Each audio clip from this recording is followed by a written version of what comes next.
An entitled Karen goes berserk and threatens to report me if I don't do free slave labor exactly how she wants it done, exactly when she wants it done. To give some backstory, I am a 19-year-old in community college living in a small neighborhood in my parents' old small house. I mow my lawn, which is reasonably small because there is no HOA and I can't hire anyone to do it for me. Also, the sun and exercise is great. 3 of my neighbors are either elderly, don't have the time, or don't own mowers of their own, so I mow their reasonably small lawns for free at the same time I mow mine. I live in a very close neighborhood, so while I may do mowing, another neighbor may power wash driveways or some such. Let's just say I mow out of the goodness of my heart and get compensated with a bottle of cold water afterward by 2 out of the 3. The third, however, is where the malicious compliance begins. The third neighbor is a very stubborn 40-something-year-old lady who, number 1, owns her own mower, number 2, can afford to hire someone to do it for her, and number 3 is very specific about how and when her lawn gets done, even though it's free. Reason 3 pisses me off the most, honestly, because she does not let me use my mower or fix hers. Seriously, it's like she's punishing me for volunteering to help her, and this mower is a piece of junk. The blades are dull, yet she doesn't let me sharpen them. It's clogged full of grass. She doesn't let me clean it. And yet every time I ask if I can tidy up, she snaps, "Quit wasting time and just get the job done now!" She is mean, entitled, and doesn't care that I do 4 lawns in one day. Even on days where I can't mow the lawn because I'm feeling under the weather or I'm just too busy with school, she threatens to call the, quote, HOA, again, we don't have one, to report me for running a business without a license unless I get the lawn mowed. I'm pretty sure of the 3 things, you don't need a license to mow a lawn. It's not a business since I don't ask for money or compensation, and that she doesn't have the number for the homeowners association that doesn't exist. Honestly, I should have stopped volunteering to mow her lawn a long time ago, but I just never had the heart, except for last week. It's rainy, it's July, it's very hot, and on the morning I was scheduled to mow, it poured like crazy. Now, those of you who mow lawns know you can't, or rather shouldn't, mow your lawn directly after it rains for various reasons. And my neighborhood is pretty shaded up, so it takes at least a day to dry up. So around 5 o'clock in the afternoon, I'm just relaxing and enjoying the free time when, out of nowhere, there is a frantic smashing of a fist on my door. I would call it pounding, but it honestly wasn't. Lo and behold, it's stubborn lady looking annoyed as ever. As soon as I crack my door, the yelling starts, and I'm almost blasted back as she tries to push my door open. I couldn't make out most of what she was saying, but I did hear the words lazy, brat, millennial thrown in there. I'm pretty laid back and used to dealing with angry adults, so this doesn't irk me all that much, but when she pushed the door open, that started to piss me off. Why isn't my lawn mowed? I need it mowed right now! Ma'am, it rained pretty heavily today, and I can't... I don't give a care what the weather is like. You better get your butt out there. I have company coming over. Ma'am, I am not going to do your lawn. I didn't even mow my own lawn today. Please stop harassing me. And now the stubborn lady with her teeth clenched and her neck veins popping said, "If you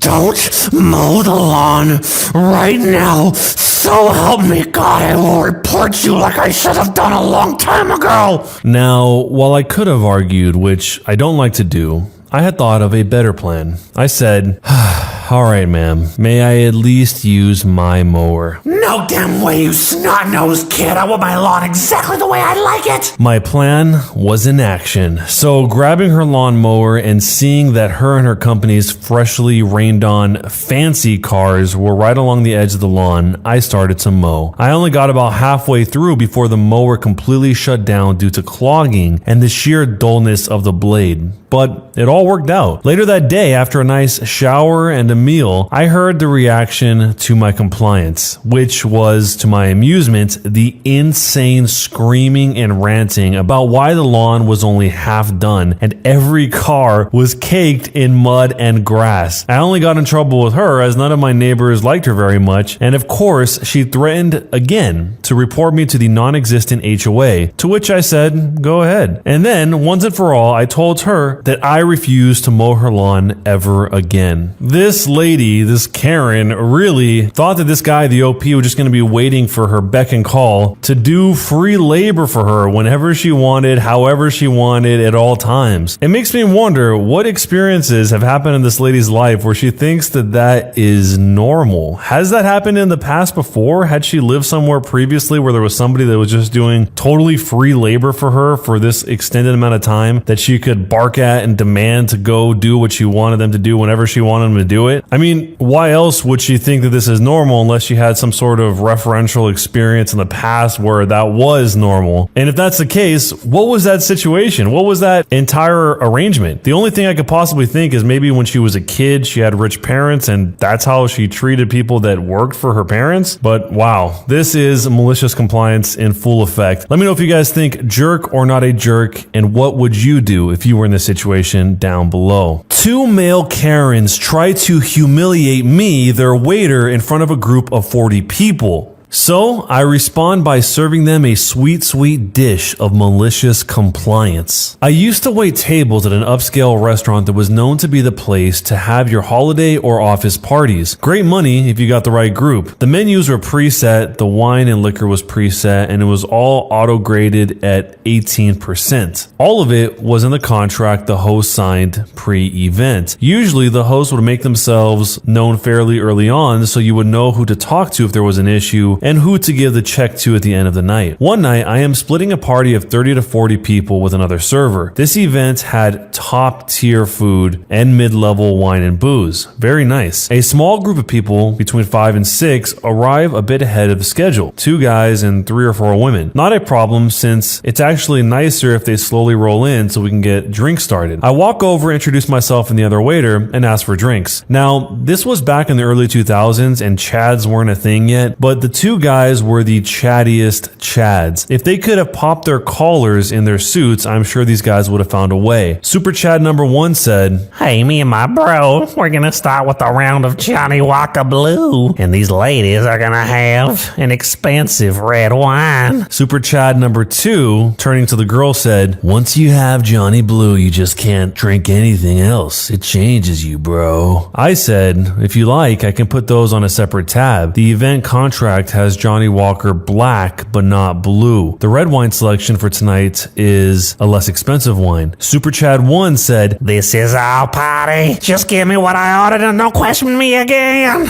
Super Chad 2 said, "Who do you think you are? You're just some waiter. We have MBAs. Just get us our drinks, kid." I walk over to the other waiter and tell him we are in for a hell of a night, but the check should be nice. For those that don't know, Johnny Walker Blue is 3 to 4 times the cost of Johnny Walker Black. So 1 round of drinks for these people is over $100. The whole night goes exactly as we thought. Nothing was good enough. The appetizers were crap. The food was horrible. Not enough bread. Too many bread plates, the drinks were taking too long. Why do some people have food and not others? It's 40 people, man. It takes a minute to get that much food out. To make it worse, the Chads and company are all over the place, moving seats and making others move so they can talk to who they want. This makes serving hell because we did everything by seat number. Surprisingly, most of the table was normal, not entitled people who knew that waiters are people too. They were impressed by the food and graciously ordered the drinks that were in the contract. One older gentleman at the other end of the table from the Chads apologized for their behavior by saying, "They may have fancy degrees and good jobs, but you can't teach class." I love that guy. Finally, they are winding down, and after drinking almost a full bottle of Johnny Blue along with all the other food and drinks, they have a very hefty check, and the other waiter and I are excited to get paid. We start picking up the dessert plates and asking for last drink requests. The nice older guy at the end of the table says to bring him the check, not wanting any more interaction with the Chads than necessary. I bring it to him. I tell him I can take care of it whenever and go about clearing the table. A few minutes later, he calls me over and says, "Maybe there was a mistake in ringing up the drinks. There's almost $600 of Johnny Blue, when in the contract that I signed, it only included Johnny Black. And there are some single glasses of wine that are different from what we agreed upon." Me, "No mistake, sir. That is what was ordered, and drank. He is being awesome, and I felt bad. He then said, Why did you give the drinks to them when we clearly had a contract? Me, I apologize, sir. They told me this was their party, and since I was just a waiter, to shut up and do as I was told. So I did. I'm sorry. I took them at their word. I point them out, and he calls them over. What follows was the singularly greatest chew out I have ever been witness to. He goes on about how he was doing something nice, but apparently that wasn't enough. About how horrible their behavior was that night and how he is ashamed for them. But my favorite line was how you see a person's true colors and how they treat people that work for them, and they had shown theirs.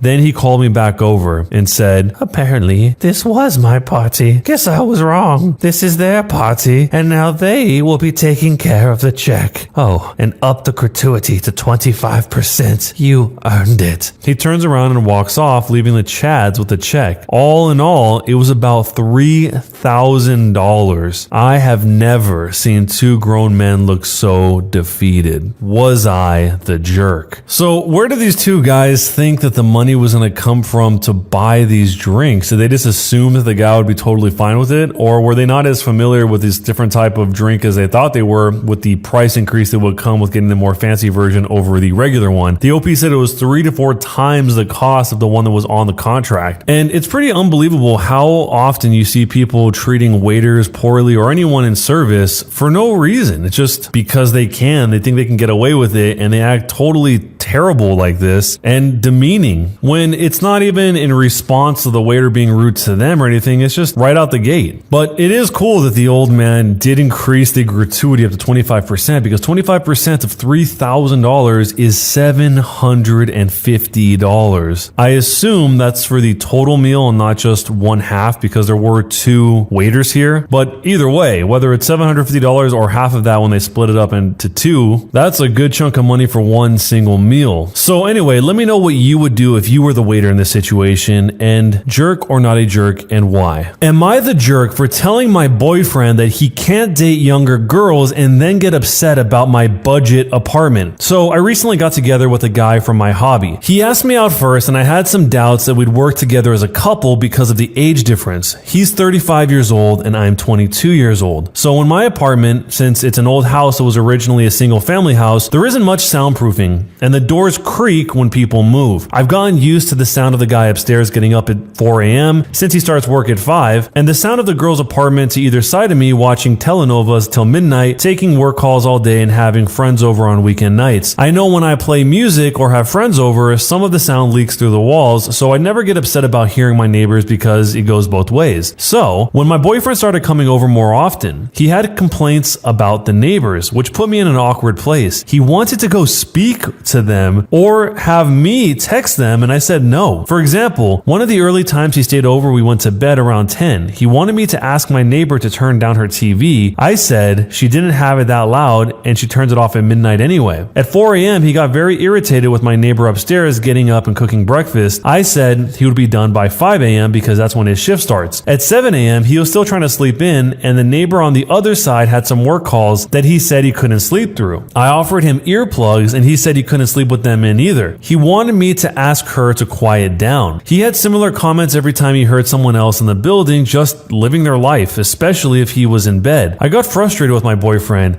and said, you can't expect to date a hot 22-year-old like me and not want to deal with a 22-year-old's living situation. I don't know if you realize, but this is a normal apartment for someone my age. Hell, my neighbors are pretty great. Nobody's throwing loud parties on work nights, nobody's having screaming fights, and nobody's having babies. The hot young part was in sarcastic air quotes because those were his words, not mine. He got irritated and asked why I was bringing age into it, and I said it's because he can't both want someone so young and also want someone with house kind of money. And he was being so out of touch with how normal people live in their 20s. He got really irritated with me bringing age into it, and even more annoyed when I'd respond to his neighbor complaints in the future with, "Okay, boomer," or tell him that if he wanted me to have a rich person apartment, then he could pay for it. So, am I the jerk for telling my boyfriend that he can't date younger girls and then get upset about my budget apartment? There's actually an update because a lot of people said, well, why don't you just stay at his house. It's not possible for me to get to his house on my own because I don't have a car and the buses don't go that far into the suburbs. So that would mean him driving 30 minutes from his house in the suburbs to pick me up and an extra 30 minutes to drive me to his house, then an hour round trip early in the morning to get me home in time for work. It's a lot easier for him to visit me in the city. So this whole situation just seems so strange with the way he's acting, making it seem like it's totally crazy to live in a situation with no soundproofing. I mean, I feel like most people listening to this video right now probably have lived in a situation where they have to hear somebody through the walls. I know I have. I think that's a pretty common thing to have to live with if you've ever lived in a regular apartment complex in general. One of the first things I thought about this story was it sounds like one of those guys that is living a completely separate life. I heard this story about a guy who told his girlfriend that he was in the CIA and she believed it for years and years and he couldn't tell her where he was or anything.